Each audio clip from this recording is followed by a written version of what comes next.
Moja kati ya kitu kinachofanya jina la Yesu kuwa ni jina lenye nguvu na ambalo linapaswa kutukuzwa ni kwa sababu asili ya jina hili sio dunia hii. Sio jina ambalo tunaweza tukaliganga, tunaweza tukalichukua, na ndio maana ni makosa makubwa kutaka kufananisha jina hilo lenye nguvu na majina mengine. Sikia, kuna watu ambao huwa wakati mwingine wanataka kujichanganya sana, kujifananisha na jina la Yesu kwa sababu ya vile ambavyo wanaona tu linatamkwa Yesu. Ni kweli unaweza ukamzaa mtoto hata ukamuita Yesu, lakini sikia, utakapomuita Yesu huyo mtoto ukamuita Yesu, haina shida, unaweza ukamuita. Lakini utakapomuita huyo Yesu, hilo jina la huyo mtoto Yesu haliwezi kuwa na nguvu kwa sababu asili yake halijatokea mbinguni. Limetoka tu kwenye mihemko yako. Sasa jina la Yesu mwenyewe halikuwa limetoka kwenye mihemko. Lilikuwa ni jina ambalo limetoka likiwa limebeba kusudi. Akiwa ni Mungu amebeba kusudi. Bwana Yesu asifiwe sana. Emmanuel.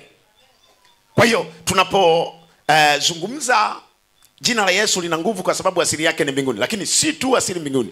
Sababu nyingine inayofanya jina la Yesu kuwa lina nguvu na kuwa linaaminika ni kwa sababu jina la Yesu ni jina ambalo lilitabiriwa na manabii.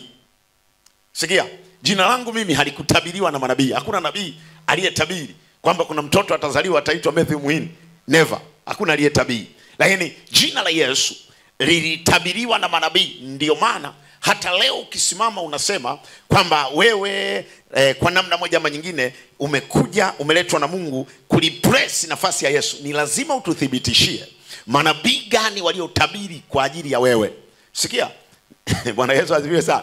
Asije akatokea mtu duniani akakwambia kwamba mimi ndio badala ya Yesu. Anaposema yeye ni badala ya Yesu, ni lazima kuonyeshe ni nabii gani aliyetabiri juu ya yeye kwamba ndiye amekuja kulipress. Lazima, kwa sababu Yesu alipoondoka anasema hivi, napoondoka siwachi yatima, nitawaachia msaidizi ambaye ni nani? Ni Roho Mtakatifu. Enough. Lakini sehemu nyingine anasema mimi ndio Alfa na nani? Na Omega. Kwa hiyo kwa namna hiyo nyingine hakuna kitu kingine ambacho, hakuna nabii mwingine aliyetabiri kwamba baada ya hapo atakuja mwingine mbadala ya Yesu. Sikia, hata mimi nayohubiri hapa siko kama mbadala wa Yesu.